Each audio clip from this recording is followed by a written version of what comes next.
kita mulai kisah ini jauh di pedalaman Bangka, di perairan Sungai Limbung yang keruh.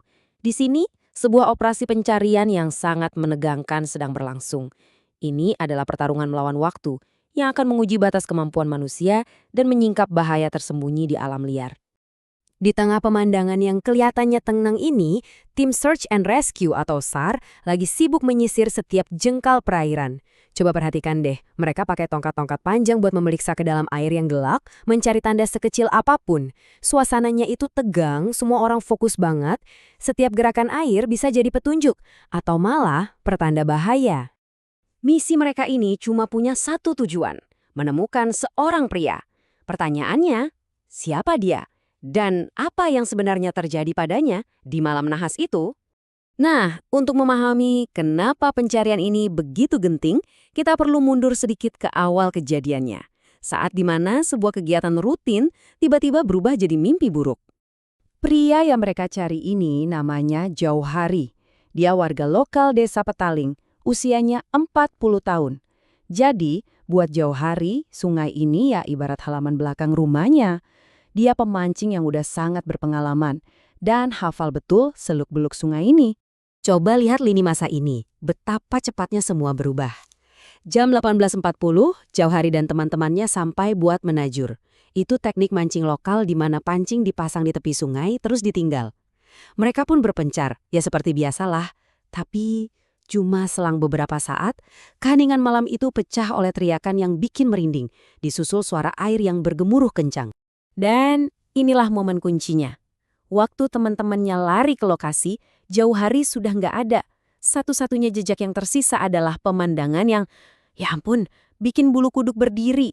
Senternya masih menyala, terapung di atas air yang gelap. Sinarnya seolah jadi satu-satunya saksi bisu. Penemuan inilah yang langsung membuat mereka menelpon tim SAR. Oke, sekarang kita kembali ke masa kini, di mana sebuah respons yang profesional dan terorganisir dikerahkan untuk mengungkap misteri hilangnya Jauhari. Begitu laporan masuk, tim SAR gabungan dari Pangkal Pinang yang dipimpin oleh Kepala Kantor SAR Mikel Rachmanjunika langsung bergerak. Tapi mereka nggak kerja sendiri. Mereka sadar banget kalau dalam operasi seperti ini, teknologi saja nggak cukup. Mereka langsung berkoordinasi dengan warga lokal. Para ahli sesungguhnya yang pengetahuannya soal arus, kedalaman, dan bahaya sungai ini, wah itu tak ternilai harganya.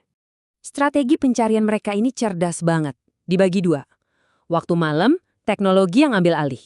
Drone thermal diterbangkan, matanya yang peka panas itu memindai permukaan air mencari tanda-tanda kehidupan.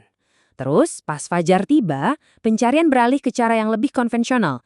Perahu-perahu karet menyusuri sungai, sementara tim lain menyisir tepian yang rimbun. Pokoknya nggak ada satu jengkal pun yang boleh terlewat. Tapi ya itu, walaupun semua upaya dan teknologi sudah dikerahkan, malam pertama pencarian berakhir tanpa hasil. Nihil. Kenyataan pahit ini seakan menggarisbawahi betapa sulitnya tugas yang mereka hadapi.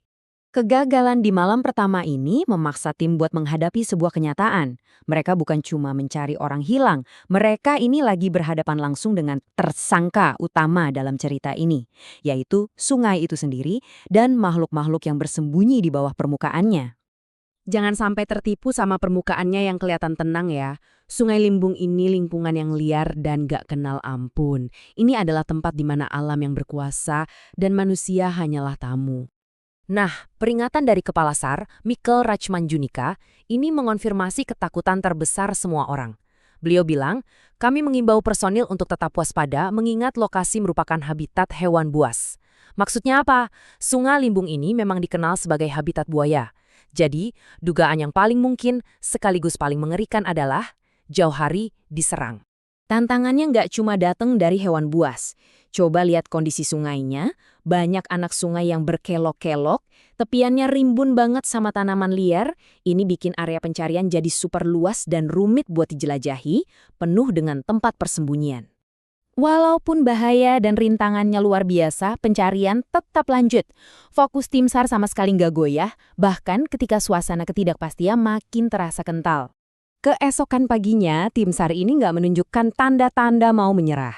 Mereka kembali ke air, melanjutkan pekerjaan mereka dengan semangat yang sama, bahkan memperluas jangkauan pencarian mereka lebih jauh lagi ke hilir. Setiap belokan sungai, setiap saluran sempit yang mereka masuki, itu selalu membawa dua hal yang saling bertentangan. Di satu sisi, ada harapan untuk menemukan petunjuk, tapi di sisi lain, ada kepastian bahwa bahaya selalu mengintai di perairan yang sama. Nah, ini yang akhirnya membawa kita ke sebuah pertanyaan. Buat para penyelamat dan juga keluarga yang menunggu, apa sih yang mendorong mereka untuk terus maju? Apakah harapan untuk menemukan yang hilang? Atau justru kehati-hatian yang mutlak diperlukan untuk bertahan hidup di lingkungan yang mematikan ini? Mungkin keduanya harus ada dalam porsi yang sama besarnya.